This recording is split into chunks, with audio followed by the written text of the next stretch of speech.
American Natividad at Yonge-Dundas Square, where on average over 100,000 people are passing through here daily. And when you're walking through, pretty difficult to miss that really big billboard behind me. But next time you're here, pay closer attention because you'll see a young Indigenous model named Michaella Shannon. She's part of the new Nordstrom campaign, and her face is actually shown several times every 5 minutes or so. Now, when people are passing by here, a lot of people may not really think twice about seeing her face, but to Shannon, being on the biggest billboard in one of the busiest intersections in Canada is a huge achievement in the struggle for representation.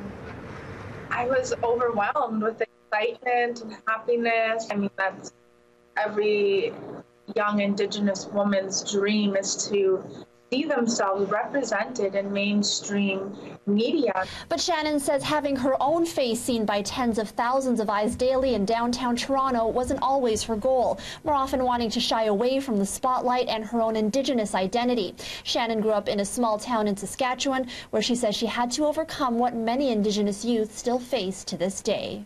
There was 2 Native families in the town, and the racism was very bad. There was times where I didn't want to go to school. I was scared to go to school because people were threatening to beat me up, and people would throw things at me and call me derogatory names. Her mother put her in self-esteem classes to help her regain her confidence, not unlike what around 30 Indigenous teens were doing this afternoon here at the Second City Training Centre in downtown Toronto. These teens were taking part in a leadership workshop designed to help them pursue their career goals.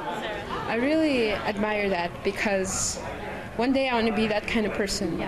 I want to be able to show the world what I got, because I have a lot to offer. As for advice to other young people who may aspire to see themselves 50 feet tall one day, what has helped me is to connect with my culture and my spirituality and know my roots and claim my identity and never be afraid to be who I am.